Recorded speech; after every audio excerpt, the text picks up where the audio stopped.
SpongeBob, a lovable little yellow square that filled a ton of our childhood memories. All the memes and crazy deleted episodes, funny faces, and wanting to kill your parents. What? That's right, we'll be looking over several games in the SpongeBob series that hold disturbing secrets. And to be honest, if you don't want to ruin SpongeBob for yourself or want to know what some developers have done to the games and shows, just be mindful of what you're about to get into.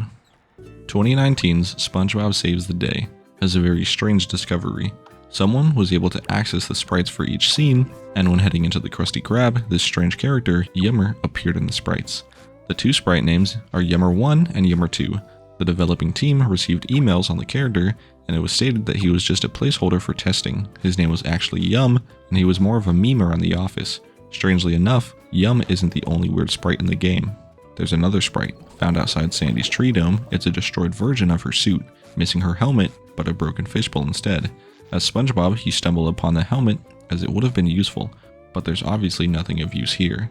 Not sure if Sandy had the wrong helmet on or what, but it's a little disturbing. There's also a sprite of her with a party hat and no helmet.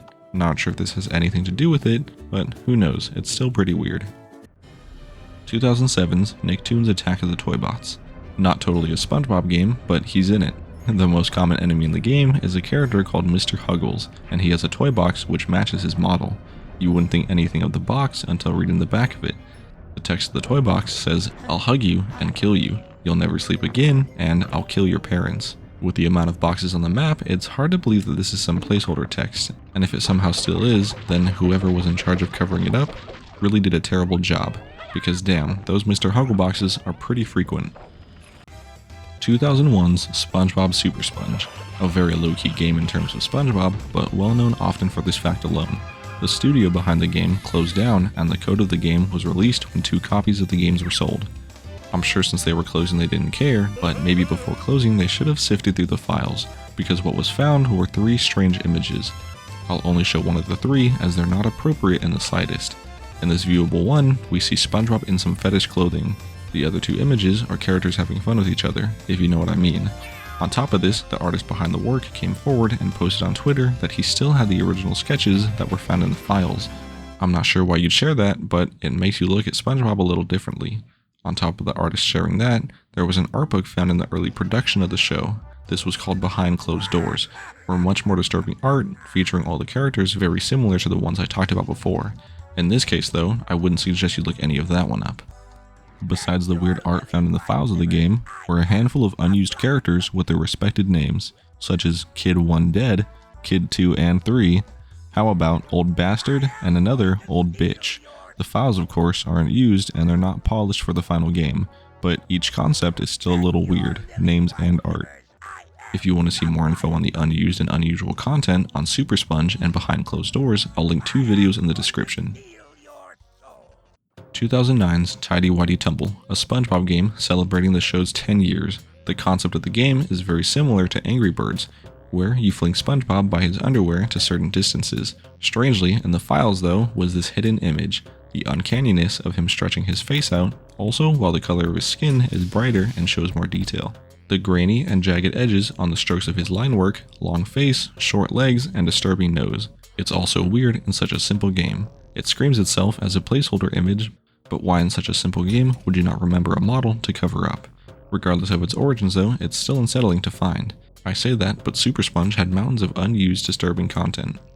2003's SpongeBob SquarePants Battle for Bikini Bottom, a loved PS2 SpongeBob game holding a strange secret. One of the programmers, Chris Glass, stated on Twitter, "I'm not sure which SpongeBob game it is, but it's one of the PS2 ones that we made. The texture for the palm tree fronds, it's shit, actual feces, just tinted green. It was later revealed and confirmed to be the bark of the trees in Battle for Bikini Bottom. One of the artists working on the game said that it was the exact texture they needed for the tree model, which is so strange to find and realize. And there you go, have fun playing the game and realizing the trees around you are made of crap." I realized late how short this video was and wanted to add some more maybe unseen SpongeBob content. Well, I found a few deleted scenes in the show that I thought were worth mentioning. The first being SpongeBob Season 3's Snowball Effect. You know the snowball throwing episode? It's great. What isn't so great is a deleted scene where Squidward goes down to a dungeon he made where you clearly see him torturing snowmen. He then says, "I'll bring them to my snow dungeon and extract their valuable secrets." You can hopefully understand why torture wouldn't be appropriate to show. The second and last scene I wanted to show was from a newer episode, Season 12's SpongeBob in Random Land. I love this episode for this deleted scene alone. Have a watch.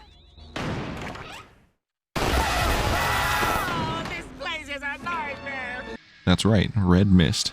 And you probably know the other name for this urban legend. This scene was quickly replaced with Baby Squidward. It was sad Nickelodeon called for the scene change. It's pretty cool to see fan-made creations get referenced. There you have it. We have some strange BDSM and jacked up art books of the show and game, and then some goofy crap textured trees, along with a few deleted scenes. Not all of these were so bad, but damn, after learning some of them, I can't look at the show or games the same. I hope you enjoyed watching, and if you have a video idea, suggest it in the comments. Thank you for watching, and have a good one.